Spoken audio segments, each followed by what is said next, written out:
Peringatan kepada seluruh pribumi yang menjadi muhibbin para habaib Alwi pasti celaka dua kali. Oleh sebab itulah segera bertaubat. Jangan menjadi muhibbinnya para habaib Alwi. Mengapa? Karena pasti celaka dua kali. Ini adalah pasti. Mengapa dikatakan pasti?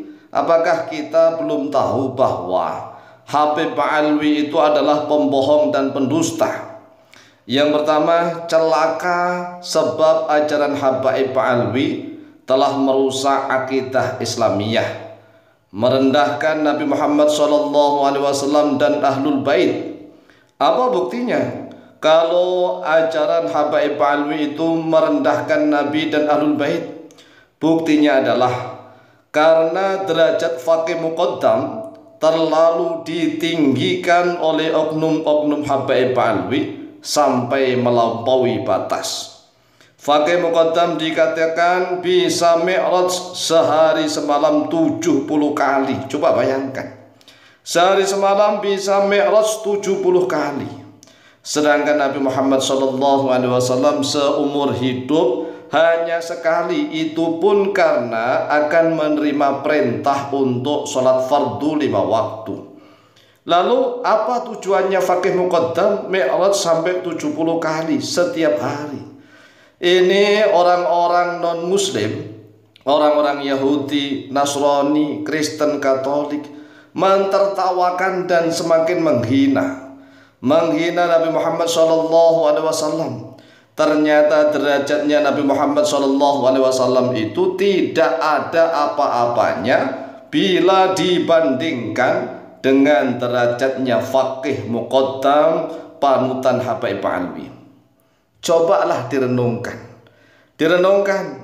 apalagi di dalam kitab Syarhul Ainiyah, faqih muqaddam mengatakan ana min nuri wajhillah, saya ini diciptakan dari cahayanya Allah. Ana min nuri wajhihi, aku ini dari nur wajahnya Allah.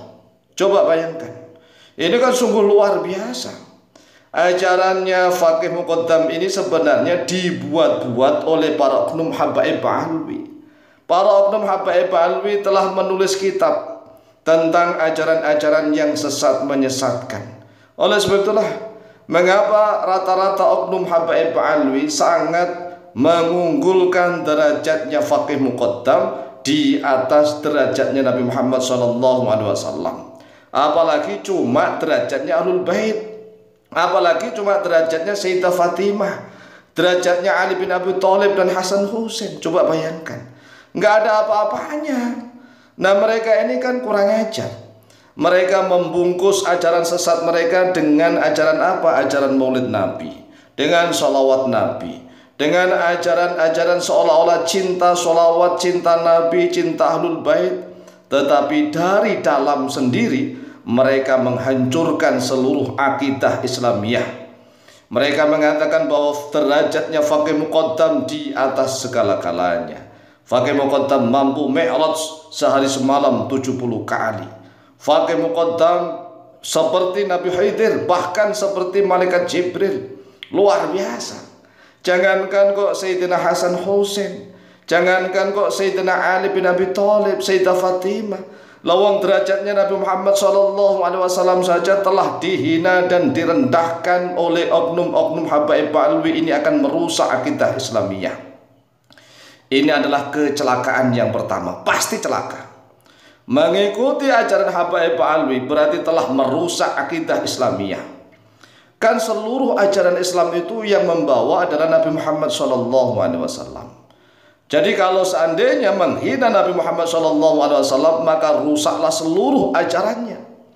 Misalnya nih, ada orang yang mengakui Al-Quran, tetapi menghina Nabi Muhammad SAW, maka rusak akidahnya kepada Al-Quran. Mengapa? Karena siapa sih yang mendapatkan wahyu Al-Quran itu? Yang mendapatkan wahyu Al-Quran adalah Muhammad SAW. Misalnya nih, ada orang yang mengatakan menegakkan syariat Islam, tetapi merendahkan, menghina Nabi Muhammad SAW, maka seluruh ajarannya itu pasti akan hancur, akan rusak. semuanya akan rusak karena sang pembawa risalah telah direndahkan, telah dihina. Ini pasti orang-orang yang mengikuti oknum-oknum Habaib Alwi pasti akan celaka, akan rusak akidah Islamiyahnya, akan rusak, hancur lebur. Mereka ini pinter, siasat mereka itu memang persis orang-orang Yahudi. Luar biasa mereka ini, membungkus segalanya dengan dipoles berbagai macam. Mereka ini telah merusak ajaran akidah Islamiyah yang benar. Sehebat-hebatnya seorang wali misalnya, tatkala maqam mukasyafah ma'rifat kepada Allah, maka ucapannya enggak seperti orang-orang yang menceritakan tentang karomahnya Faqih Muqaddam. Ini karomah yang kebablasan, yang melampaui batas, yang bisa merujak seluruh ajaran agama Islam. Seluruh ajaran agama Islam yang sudah kita pelajari itu akan rusak gara-gara derajatnya Faqih Muqaddam yang terlampaui batas. Ini adalah kecelakaan yang pertama. Kemudian kecelakaan yang kedua, pasti celaka yang dua, menjadi muhibbin Habaib Alwi berarti telah mengkhianati bangsa dan tanah air Indonesia.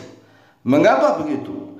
Karena Indonesia kan sudah diklaim miliknya para aulia tarim. Ini adalah kalimat-kalimat yang sering diucapkan oleh para penjajah di Indonesia. Tatkala Portugis menjajah Indonesia, orang-orang Portugis mengatakan bahwa Nusantara miliknya Portugis. Tatkala Inggris menjajah Indonesia, Inggris mengatakan bahwa Indonesia Nusantaranya miliknya Inggris.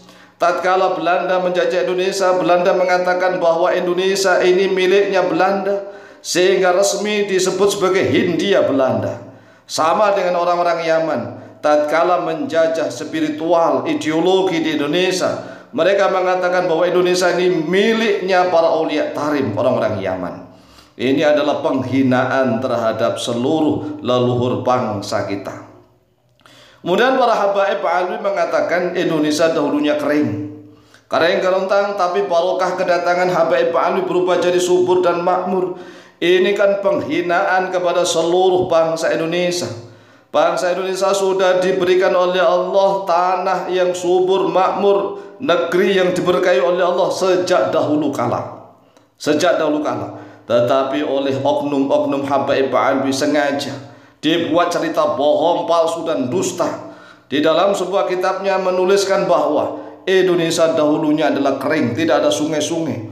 Tetapi setelah kedatangan Habaib Alwi, Indonesia berubah menjadi subur dan makmur. Ini kan penghinaan. Oleh sebab itulah menjadi muhibbin Habaib Alwi berarti akan menemui kecelakaan dua kali. Naudzubillah tsumma naudzubillah. Demikian, semoga manfaat dan barokah. Lebih kurangnya mohon maaf. Wallahu taala a'lam bishawab.